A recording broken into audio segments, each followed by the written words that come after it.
Thank you for staying with us on the AM show. We get into our very first big story, and we're going to be talking about the depreciation of the cedi. Costs of goods and services are skyrocketing. Investors are also worried about the economic impact of this, despite assurances from government. A lot of them not convinced. This morning we'll be hearing from car dealers, the Car Dealers Association, also the Ghana Real Estate Developers Association. You know them as GREDA for short, on how the cedi's plummet is affecting their business. We'll also discuss an ongoing controversy over conflict of interest as Finance Minister Ken Ofori-Atta and Charles Edubuahin are alleged to have benefited from bonds because their entities are transactional advisors. But what exactly is the position of the law? We'll also rope in a conversation on whether Executive Director of the Economic and Organized Crimes Office, EOCO, that is Mami Atiwa Dankwa, is attempting to botch the trial of Chief Executive Officer of defunct Men's Gold, Nanapia Mensah, popularly known as NAM1. So we're talking money, whether it's the exchange rate, whether it's about Men's Gold or whatever else, whether it's about the transactional advisors and 0.5%. Joining us for this discussion, we have our guest, Professor Lord Mensah, lecturer at the University of Ghana Business School. We also have Samuel Amegayibo of GREDA, Executive Secretary or Director of GREDA, joining the conversation. Gentlemen, a very good morning to you. Good morning. Of course, Mr. Amegayibo is in the studio with me. How do you prefer it? Do you prefer Sammy or Samuel Amegayibo? Which one? I think for the past 10, 15 years, people have called me Sammy more than Samuel. Sammy Amegayibo. And I'm okay with it. All right. Very much. Okay. But it's Samuel initially. Yes, it's Samuel, yeah. All right. Prof, a very good morning to you. Good morning, if you can hear me. I can. Loud and clear. And good morning to my co-panelists at the studio for making it to your studio. Thank you very much. So we'll start off the conversation talking about the cedi's free fall. In fact, when you look at Economy Times, among other papers today, they talk about that sharp inflationary rise and pushing the policy to 22% by 300 basis points. But you have said in recent times, as we situate the conversation, that even treasury bills, even where they are pegged, because it's been moved upward in terms of the interest on it, are not even a viable option. Let's talk about where we find ourselves, really, the reality, when it comes to the free fall of the cedi, its depreciation by about, 4 cedis to the dollar in this year. What is this? Break it down to the smallest bits for the ordinary Ghanaian. Yes, of course.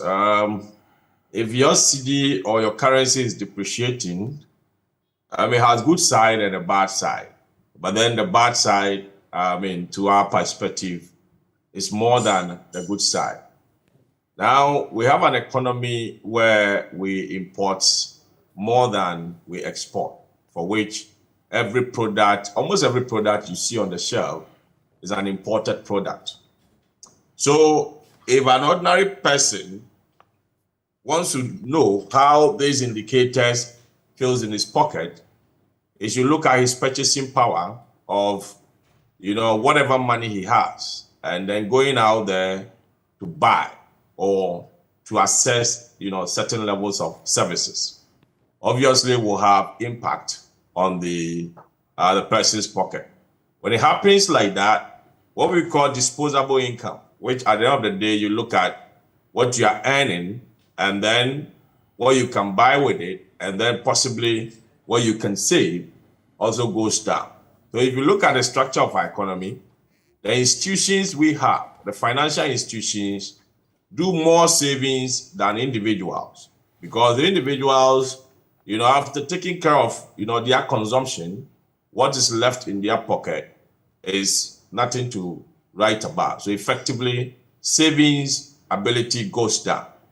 Now, if someone imports, product onto his shelves and is uncertain how much it will cost him to purchase $1 in the next 3 months, you should anticipate that the person will not absorb, or the businessman will not absorb this, possible uncertainties in the currency. And remember, once it's an international transaction, you're going to use dollars. When you cross even to Ivory Coast, dollar is more, appreciated than even the CFA. When you cross to Burkina Faso to go and import onion, dollar is more appreciated than, the Francophone CFA.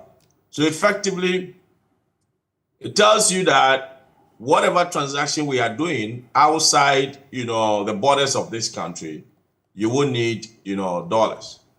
And so if the person has imported and the goods are on the shelves and he's not certain the quantum of cedis he would need or he or she would need to purchase the dollar in the next 3 months, this person will not absorb that risk. He is going to pass it on to the consumer.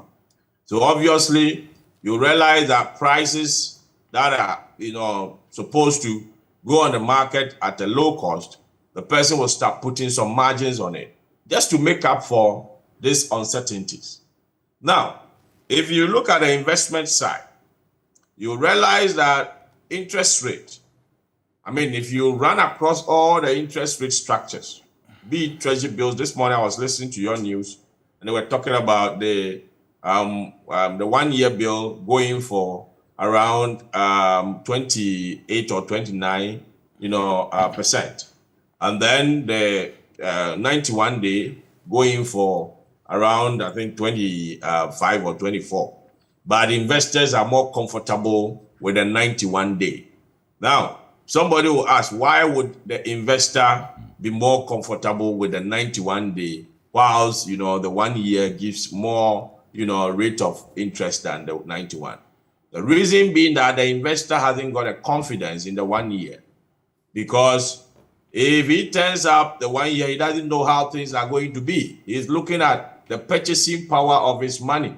So if he receives the 1 year return, what is the likelihood or what are the possible products he can buy with? What is the purchasing power of this, 1 year interest that is going to earn? Looking at the inflation rate.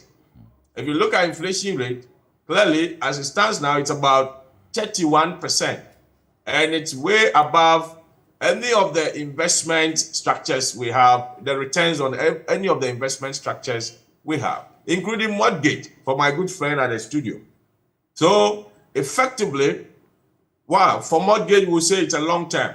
So this could be one of the turmoils that the dynamics will go through. But over a longer time, there could be an appreciation for which someone who is investing in mortgage, it's a long-term, investment. So we'll start benefiting from the returns on, this mortgage. But for short-term investment, the investor horizon, that is the investor's confidence, going long-term has reduced. So even if the investor wants to invest, 1 year, he will prefer doing 191 rollover for 4 times, because the uncertainty that he faces as a result of price increase is so high that he cannot, be comfortable committing his funds for the next 1 year. So therefore, they will prefer, the short-term, horizon. So I can tell you that having your inflation going up and then having interest rate structures not meeting, the inflation rate, will obviously reduce the investor confidence. But then let's also look at the Bank of Ghana's measures, the MPC's high increase in the monetary policy rate. Right. I will say that, yes, it is a step in the right direction because, of course, once you get that differential of inflation and interest rate, the sense is that there are some, excess liquidity rolling around, the system. So you may want to mop it up. Now, let's get the quotation clear. The excess liquidity Bank of Ghana is targeting, I look at it at the bank level, not at the individual level. At the individual or business level. So just to break it down, sorry to truncate your thoughts. I want you to be as basic as possible. So when you say excess liquidity, you are basically saying excess cash in the system. Excess cash, yes. Excess cash flowing through the system. That is, you're looking at business to business. You're looking at individuals to business and all those. But I see this excess cash in the hands of, the banks. That is what Bank of Ghana thinks. And now that, inflation is going up, and exchange rate is also going up. The exchange rate has gotten to a point where I would say the dollar has become more or less a store of value instead of, for transactional purposes. Because usually when you are going for a dollar in the bank, you are going to use it to transact, business, or you're going to use it to stock. So now the weight is more on the storage than for the transaction because of the rate at which for the past, 6 months to 8 months, it has been shooting up. So investors will prefer, including the banks themselves, they will prefer, keeping the dollar than to investing in, government, bills. So once the monetary policy rate goes up, which has a feed into the exchange rate, it is anticipated that, which has a feed into the interest rate, it is anticipated that the banks or the financial institutions' appetite will grow into the area of the treasury bills, so that at least government can mop up this excesses from them. Other than that, they will use it to buy the dollar. So there will be pressures on the dollar, So these are things that we should anticipate when you have some of these indicators, going up. All right, let me come into the studio to Mr. Akakpo, who joins the conversation from the Ghana Real Estate Developers Association. And let me just break it down for you. All of us are impacted. Mm-hmm. So in recent times, I shared this story of a friend who has to pay to the London Dental Institute every month a sum of £700 because she's undergoing some studies with them. Throughout this year, for example, it's been appreciating. We've lost about $4, the value of about 4 cedis to the dollar. Now, just last month, for £700, she paid 7,405 cedis, 16 pesos. That was in July. In August, for the same £700, guess how much she had to pay? 8,910 cedis, 28 pesos. 1,505 plus cedis added on, about another £65 added on. Today, as we sit here, there's this online course I take. But some of us, my dollar account has been. So guess what? The hit I take is on my Cedi account because I only keep CDs. Yeah. It's CDs that I have. I had a long time ago, I had a dollar account. So they take it from my Cedi account. And guess what? The exchange rate hits me. The charges hit me on my account. So what is it like for you? Let me give you my own situation. I took an invoice from Sufami, one of this glass company, to do a job. And the estimate was 550-something thousand Ghana cedis.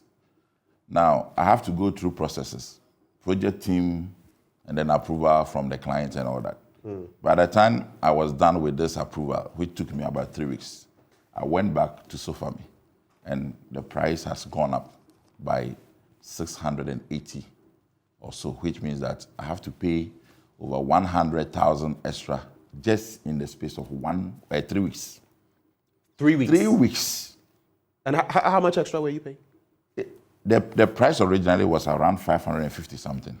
Whilst I was going through the preparation to go and pay, and I got all the approvals, then now the price is suddenly 680, because at the bottom of the invoice was the dollar Cedi equivalent rate that they put in a very small font at the bottom. So if you go by it, which was around $67,000 something dollars. So $67,000 after 3 weeks, check it out and see. It had gone up $1,000, which was originally 550 something, has suddenly gone to 680,000 in 3 weeks. So an addition of about what, 130,000 in 3 Ghana weeks. cedis? Yes. In 3 weeks? In 3 weeks. So when I'm hit like this on a project, how do you expect me to execute this project? Wow. So there has to be a hold on. I have to call, the team has to be called back. And I'm sure by the time we are done with the second stage of the approval, it might go up again. Or else we just look at the dollar equivalent rate there and quickly go and pay. That is how bad the situation is for our industry. What does it mean for business when it comes to planning, when it comes to even passing on cost? Because I've heard you in recent times say that, look, the reality is we can't take the hit. We have to pass it on to the consumer. That's the only thing. I mean, it's so difficult. See, our product is not the supermarket item, where in 24 hours you can produce a tin of milk or a package of sugar. We go through a process that can take a year or even beyond, depending on the project you are running. So if you start a project where you bought a bag of cement at 40 Ghana cedis from the beginning of the project, and then midway the project, you are buying cement at 55, and then you are ending at 68. How do I price the house? Do I price my foundation based on the old rates and come and price my superstructure based on the rate at that time, and then price my finishing with the current rate? That is why we used to use the dollar index to guide us. But I must be frank with you, the dollar indexing has not helped us through. It only cushioned us a bit.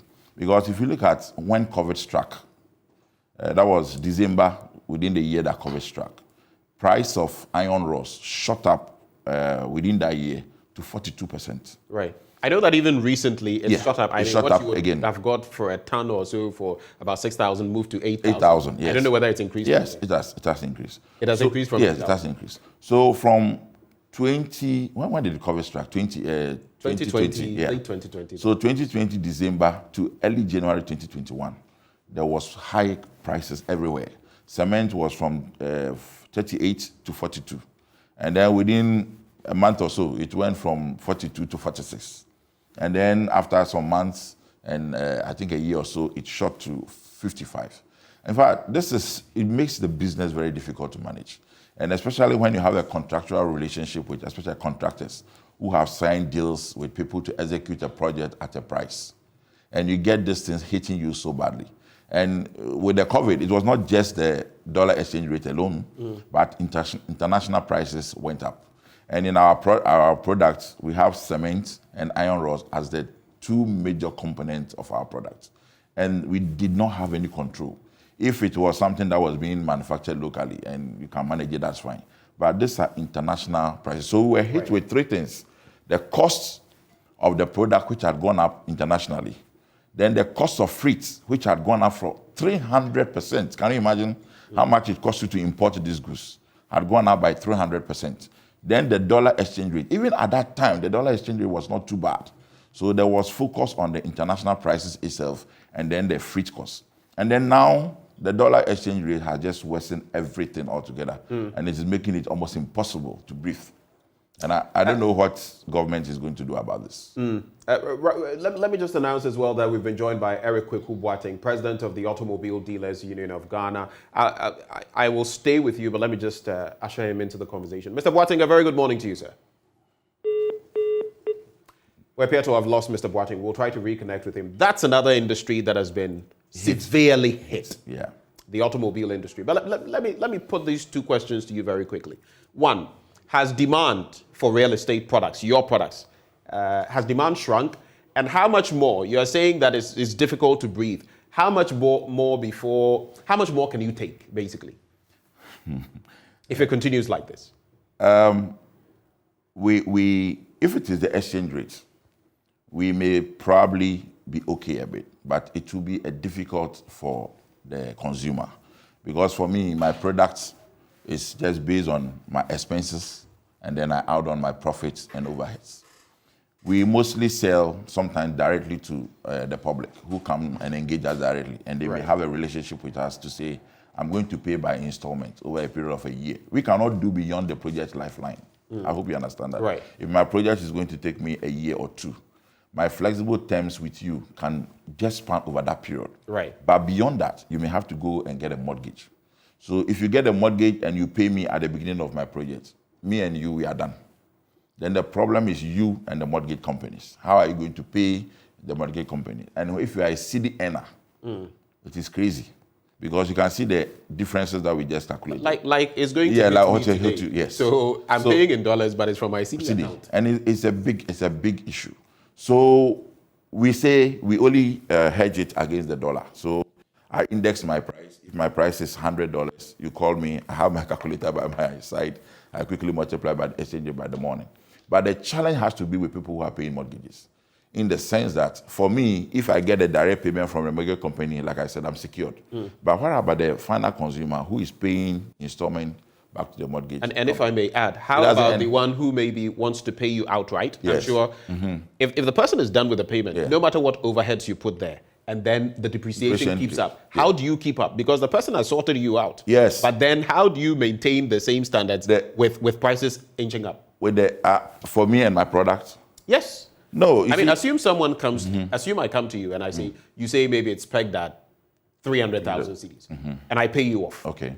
And you are still in the phase of construction. Yes. And then prices keep going up. Are you going to come back to me and say, oh, Asemesi, Sikana Omame No, if you paid me off, I can't come back to you. That's the problem. But you will take the hit. Yes, that's my wahala. I have to deal with it. And I don't know how individual companies are managing it, but it's a very serious challenge. In fact, some will have to abrogate projects and come back to the table to renegotiate with the people.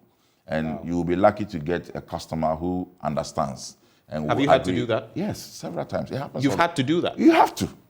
And that's the reality. I cannot put in less cement or less iron rod because I'm hit, because it will compromise durability and quality. So I have to bring you back to the table, and then we agree. And in normal estimation for contractors, we put in some percentage of contingency. Right. The contingency has been eroded. It doesn't work anymore. Normally we do plus or minus 10% or so.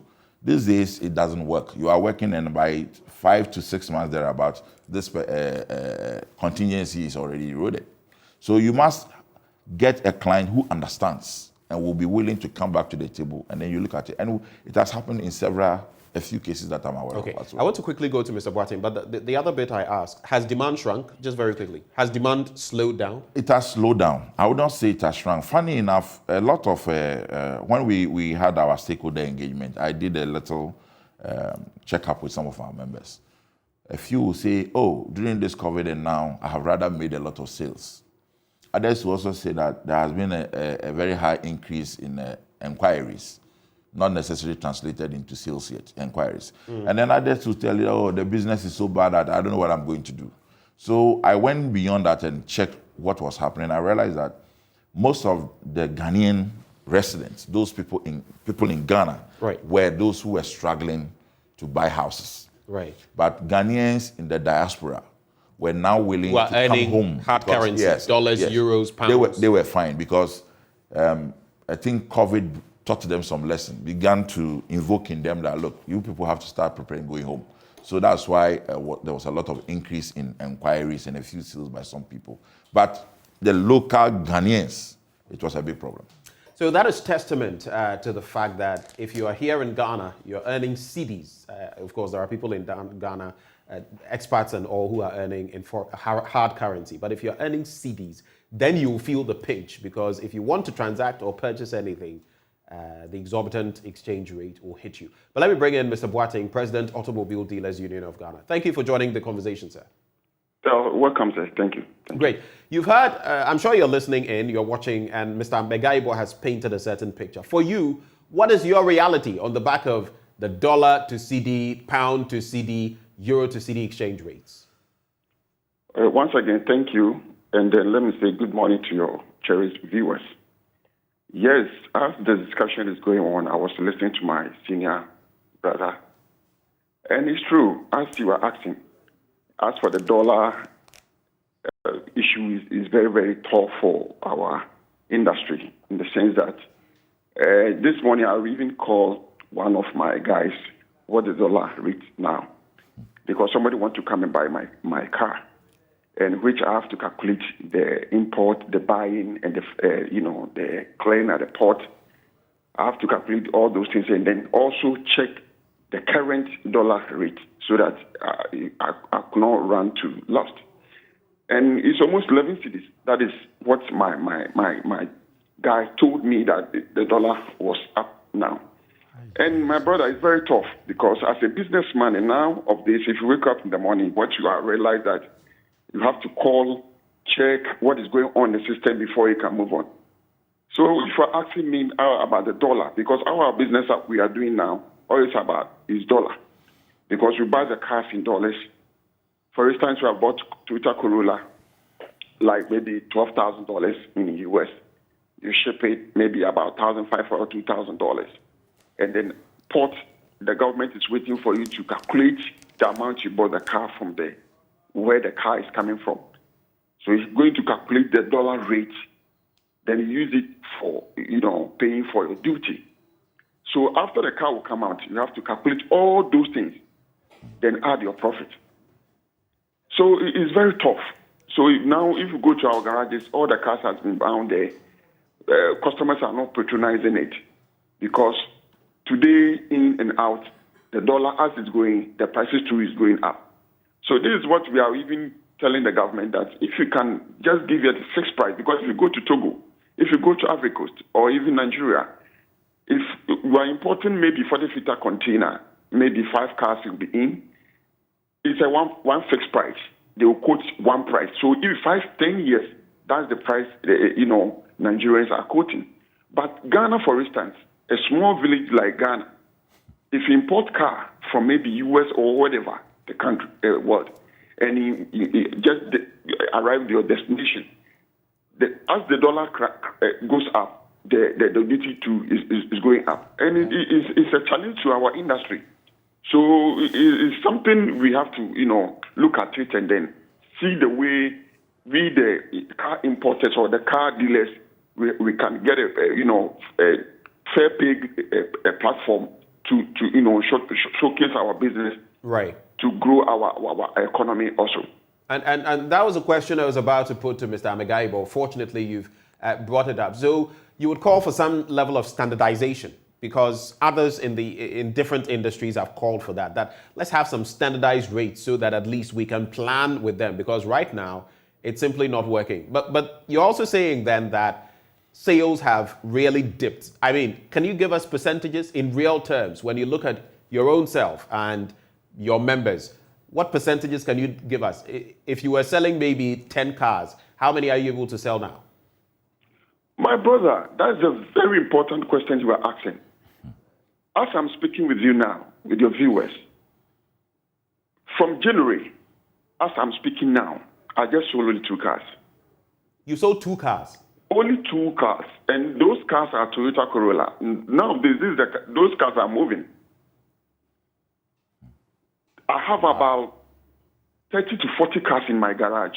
And as a president of Automobile, in our quarters, every day in out, members from Kumasi, members from Central, Western, members from the top there, always complaining, Chairman, President, what is going on? What's the dollar? What is this? What is that?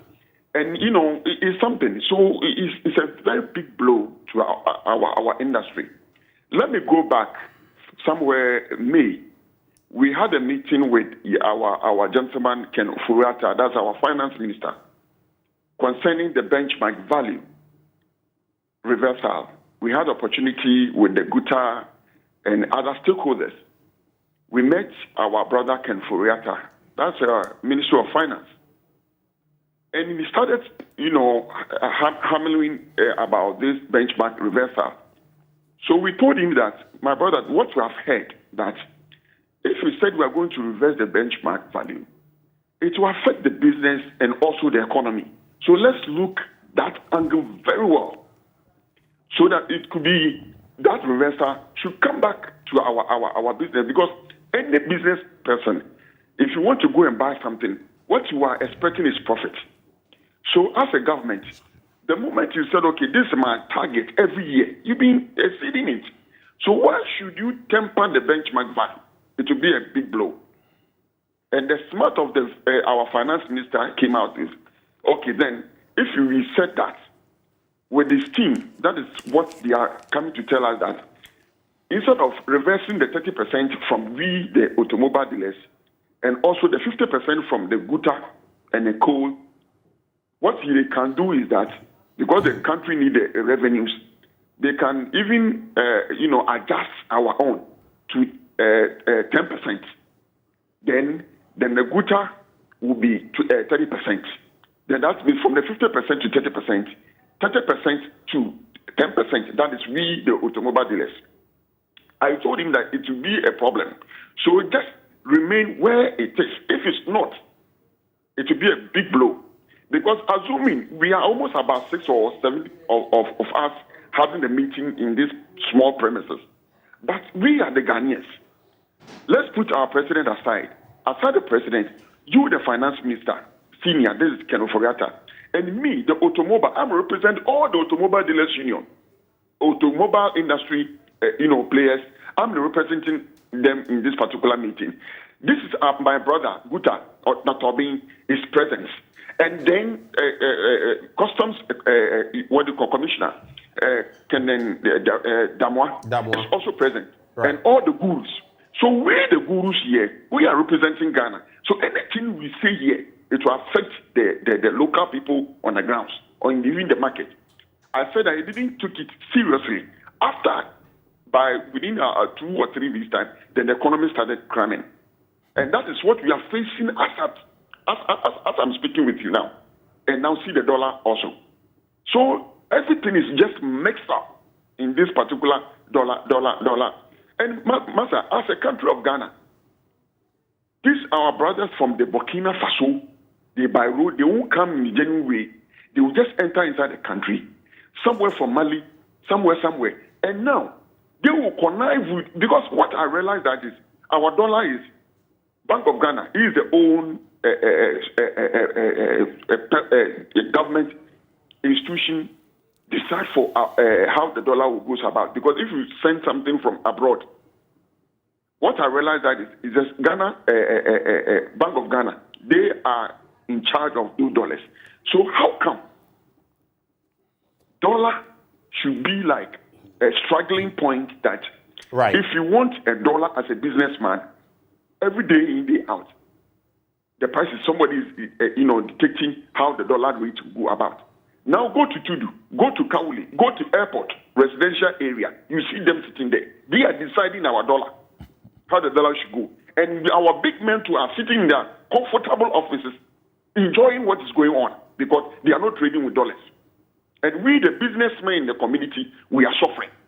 What is it happening? Go to even, South Africa. Rands, and then the dollar. They value their rands than even our dollar. But now in this particular era we are in Ghana, our big men are focusing in dollar than cedis. Right. And we, the down people, to instead of getting the dollar very comfortable zone to operate our business with it, it's very difficult for us to get it. So, my senior, it's very difficult to predict or to say that what is the solution? The solution from the top. We'll get to the solutions. That's the very next step. I'll have all of you look at the solutions very quickly. But I just want to sneak in this question. Has it got to the point where some of your dealers are contemplating quitting this industry altogether? Very well. All of them. Because about 90%, everybody's complaining. Everybody wants to see the solution. Everybody wants to see the roadmap. Because, one, the government is the steer of this particular dollar issue. And, your father is not complaining anything about what's the next of your education or what are you going to do from the future. Then it's a blow to the family. So that's where we are now. Right. So as a dealer, every day in, day out, I can't sleep because my members are complaining about how, the environment is going now. So what about me, the dealer? All right. Mr. Watting, hold for me. So now we're getting to the solutions, and that's how we'll wrap this belt of the conversation. But before we get into the solutions, Mr. Amagaibo, quickly, he's spoken about some standardization. He's spoken about what's the term again?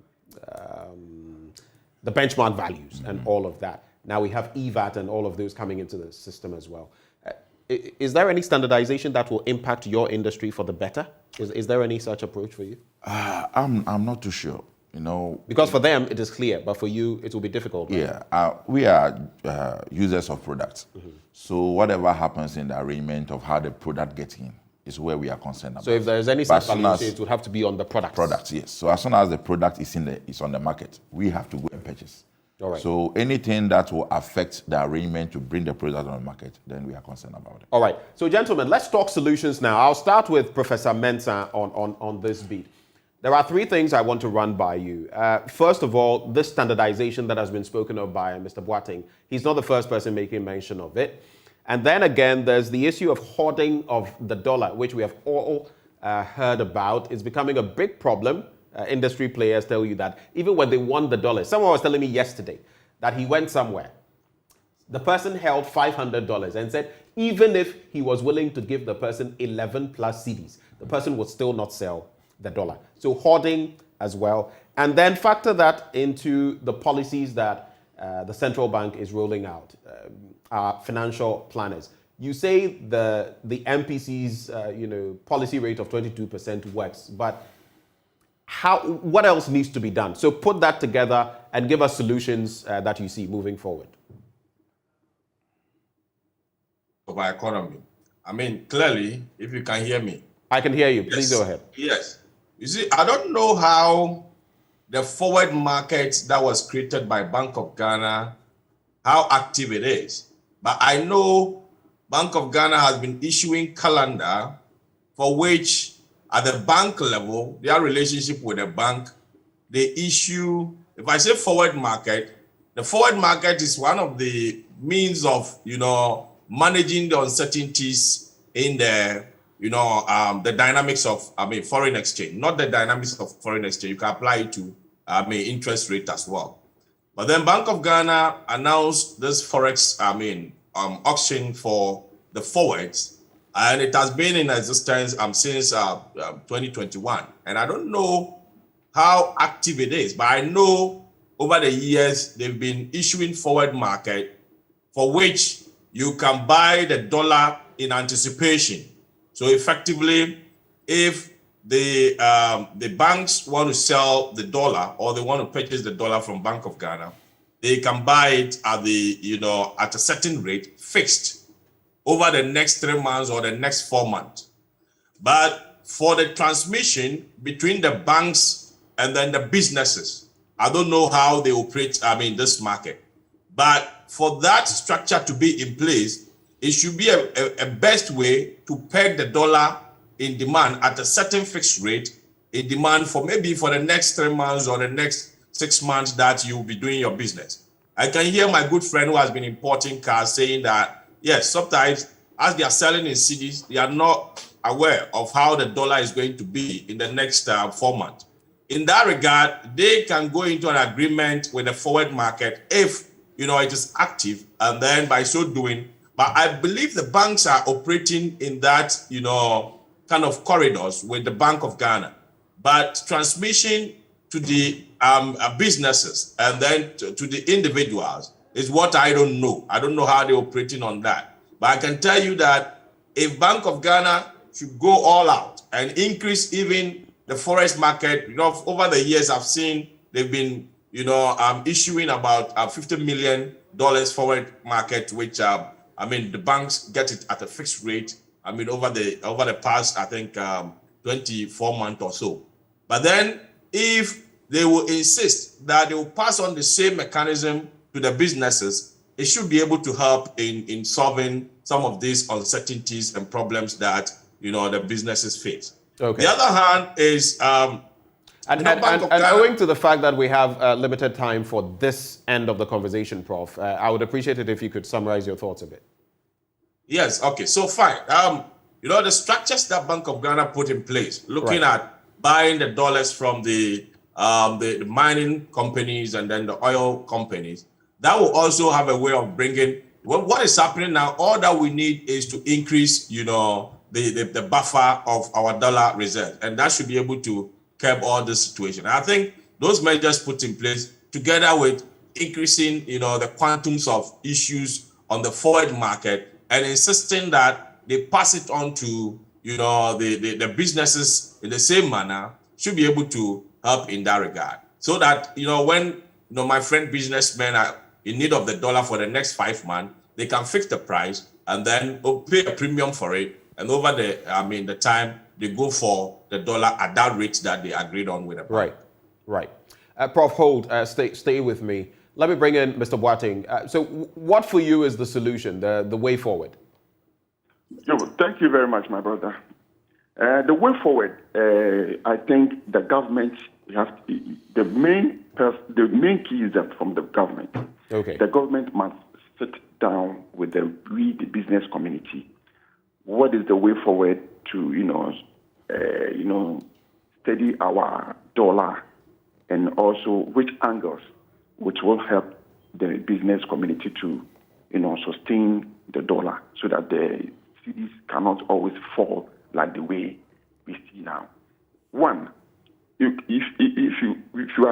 are discussing about the way forward. For instance, in the black market bureaus, government can target, because somewhere in 1997, Lawrence did it, and it happened. For instance, that if somebody will need $1, it's no need for him to go to the black market. He should go to the Forest Bureau. And all over the world, it's going on there. But our leaders are just looking at it. If you go to Kauli, Tudu, and this airport residential, they are sitting there calling people, come and change your money, come and change your money. Do you need $? And it's either here or there. So government is supposed to set its foot on the grounds and then regulate it very well that anybody who needs $, he should go to the bureau, Forest Bureau, somebody who lands it, because these people, they are not even paying taxes. Right. So all those things are making our dollar some way the other. So I think government should look at that angle. And the second one too, we the automobile dealers, importers, we need a flat rate to calculate our import at the port. Because if you clear the car, as I said earlier, dollar is up, it means that the duty too is supposed to be going up. So we can have a flat rate. Somewhere other countries are doing it. They can copy from Nigeria. If government don't know the way out, they should invite us. We'll show them the way. That if 5 years, we can put it on the line that any car from maybe US all over the world, you import it to this particular country. This is the rate you're supposed to pay for it or the container. And you can even sit down and then know the best how, your capital cannot be full or be wasted. All right. So it's very important for government to look at that angle also, and it will help the business community. All right, Mr. Boateng, so I think your point is made. We're very grateful that you could join us with your thoughts. Let me come into the studio and wrap with Mr. Amegaiwo. Yeah, I think both Prof and Mr. Boateng have talked about how government needs to work hard to stabilize the dollar. Right. But for us, because we depend on inputs for our products, I thought that when COVID struck us, we would have learned our lesson to begin to look at local production. What has the government done to assist local production of the inputs that we need? I think that is one area that government should look at critically and assist businesses that are trying to set up to build factories or industries to build, to supply us our inputs, to be given the needed support and attention so that the over-reliance on importation can be kept as much as possible. And then also, maybe government will have to look at this Bank of Ghana directive not to allow us to index our prices to the dollar. I think it's a big challenge right now. Oh, you want to quote your prices in dollars? We indexing. We are not interested in collecting dollars from anybody. But what is happening is that when we are in the business of selling... So the value of the dollar. The value of the dollar. Because anything that you sell, you should be able to have the money to replace what you have sold out. But from what is happening now, what we sell, we are not able to replace. The value is depreciating so badly that something that you sell for 100 cedis today, in 3 months, you are only getting 80 cedis out of it. So in other words, you want to quote your prices in dollars? Just to index it, so that if somebody comes to me and I have that direct relationship with, and I'm selling and he's paying by installment, if he paid me 20% of it, what happens to the balance? I should be able to determine the balance in dollars, so that the next time he's coming to pay, he's paying the equivalent at that time. Okay. But if he says no, what will happen is that the value of my relationship with him would devalue so badly that by 4 months' time, I would have lost the value of the product. And then also taxes. I think they should do something about taxes to give us a bit of space to breathe.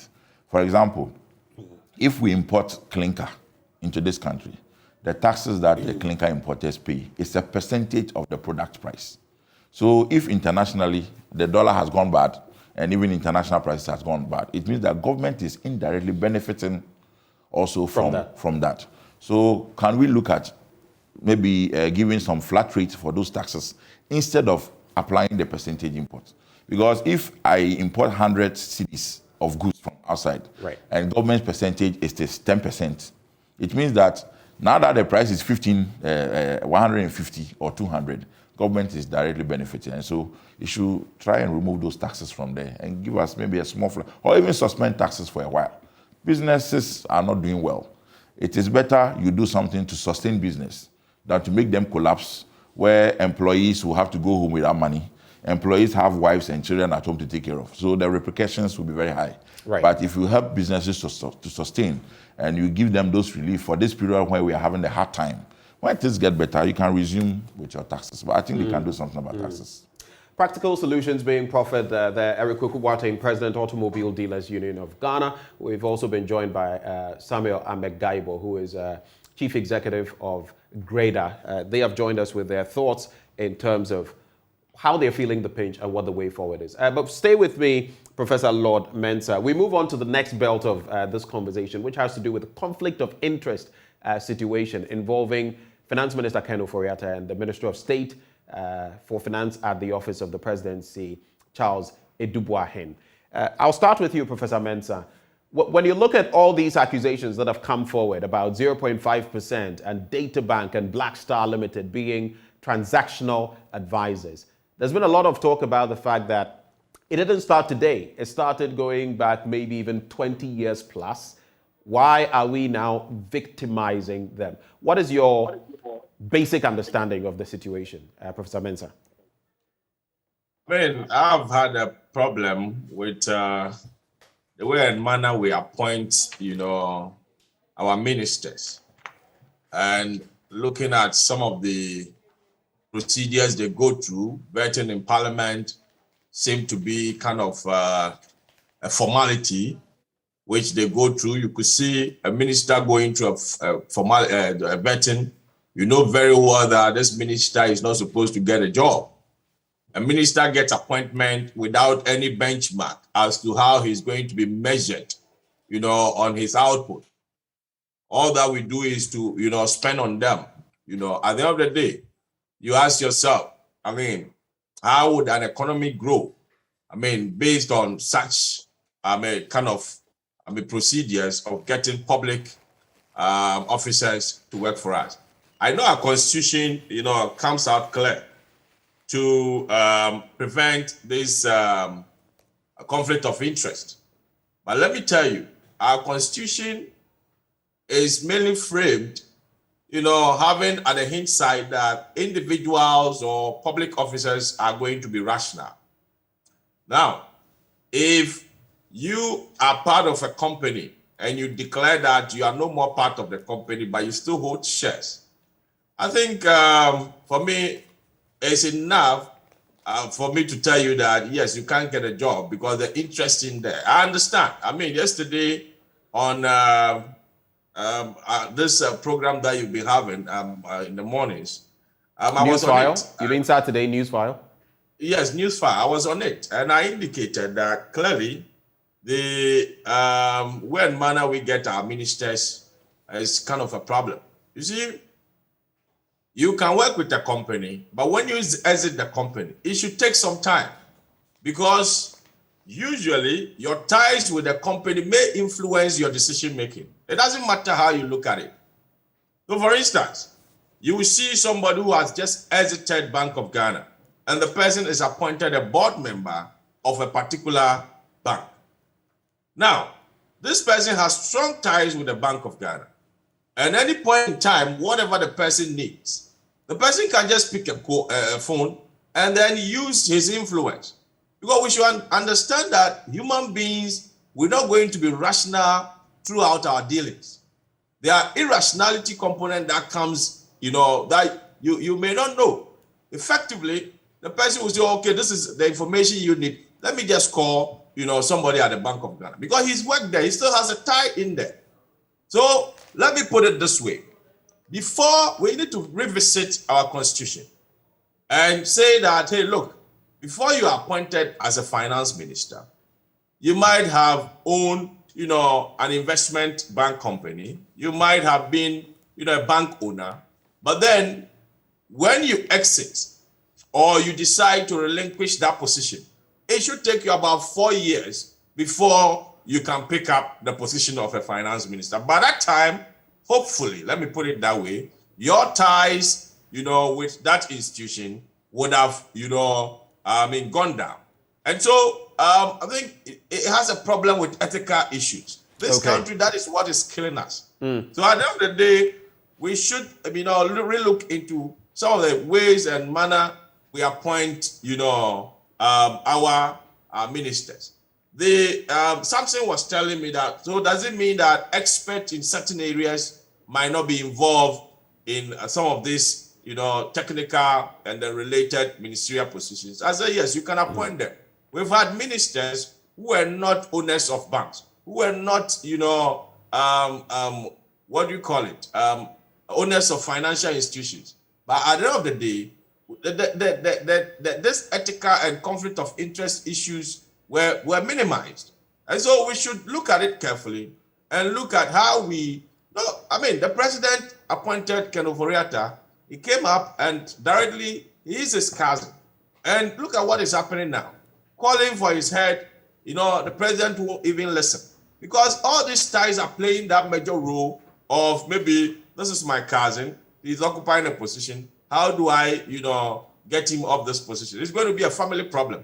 So we should really look at the way and manner we define some of these conflict of interest issues in our constitution. And it will go a long way to help us. Prof, so some quick questions on the back of what you said. One, do you then agree that Ken Ofori-Atta should be sacked? Two, do you feel there has been conflict of interest? And three, finally, do you feel that because of the surrounding issues, it has even influenced the borrowing approach of Ken Ofori-Atta? Oh yeah, the tendencies are there. At the point in time, I thought, Ghana was developing what I called bond issue maniac. We're developing kind of, appetite, unnecessary appetite for issuing bond. We had policies.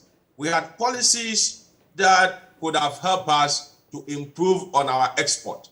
We had policies that could have helped us to reduce our import. In a way, you are more or less reducing your foreign exchange dependence. At the end of the day, did we put more emphasis or did we put more weight on those policies? At the point in time, we were more or less focusing on borrowing more than thinking about our planting for food and jobs, thinking about our 1D, 1F, thinking about our agriculture policies that would have enhanced our reduce our importation of food. So effectively, at that aspect, because of the benefit, the likely benefit that the finance minister, would have gotten from, the issuing of bond, the tendencies are there. I will not mince words on that because, you cannot tell me that as a human being, he's going to behave rational throughout his dealings. He invested in the party. He invested in whatever campaign they did. And there's a point in time to pay back. How would he pay back? He will not dip his hand into public coffers. But these are some of the possible means that he can pay himself back for, committing to the party. The other part that you said, whether he should be sacked or not, I will say yes. That is why earlier on I mentioned that we appoint ministers without giving them benchmarks. So how do we assess them? By the end of their tenure, whether that minister has delivered or not. Okay. It's about time we look at that. For me, if you look at the economic indicators, where he picked the economy from, even at the point where we were with the IMF, even pre-IMF, right? We were not, getting this records of, economic indicators. So if I am to benchmark him based on where he picked the economy from, devoid of the epochs or excesses like Ukraine war and then COVID, I would say that, yes, he's not done well. Okay. He should resign. All right. Hold for me, Prof. Let me bring in Kweku Paintil, who is a lawyer. And I have a very pointed question for you. Legally speaking, what dynamics are at play when it comes to this specific situation? And will it wash this entire assertion that there is conflict of interest, especially as we know that the picture has been painted that Databank, for example, was doing this a long time ago, and that there are certain benchmarks that these financial houses have to meet. Once you meet them, you fall into that category, and then you become an advisor. You will know that Article 284 of our 1992 Constitution expressly provides that a public officer shall not put himself in a position where his personal interest conflicts or is likely to conflict with the performance of the functions of his office. Right. So that's the starting point, a public officer. What we have not done in this country is to define or set out in regulations how this policy would be achieved. But quite naturally, for me, it's like Caesar's wife. She must be above suspicion. It is true that his company may have in the past performed such functions, possibly with sterling qualities and all that. But that's not the issue. The truth of the matter is that this is Ghana. Ghana is a small country.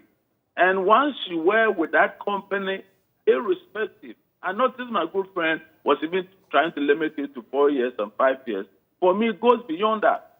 Because not the number of years that you left the company. In my very honest view, even though we have laws in this country, I'm talking about the Public Procurement Act and so forth and so on, that provides for a transparent manner of going about it. Our recent history has demonstrated that the very people who were even in the helm of affairs, the very people who were supposed to operate these rules and regulations in a transparent manner, the very watchmen were themselves not being watched. And therefore, you take yourself out of this context completely. So, I mean, with due respect, irrespective of the fact that his company had done it in the past, once you came out, leave the field open for other people. That is how integrity is defined in the public space. Because we all know in this country that if people get themselves at the top of things, the rules and the regulations, they don't play. Right. It's very simple as that. So, I mean, a conflict of interest is a conflict of interest. Any situation, this is the constitutional definition. But when it comes down to the very bottom, it comes down to the ordinary man on the street, it comes down to people like me. I mean, the conflict is there. And don't tempt yourself. Because there are some of these situations, let me tell you what, it's heads up, you lose, tail up, you lose. In other words, whatever you do, because once, you see now, all the criticism that are coming the minister's way, in my honest view, are unnecessary.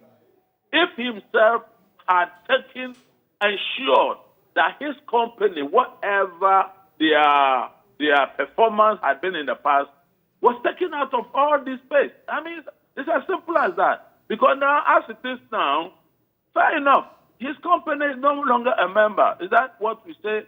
Is he no longer a shareholder? Is there no way of going back to this company and profiting from what they are making out of it? At least he formed friendships.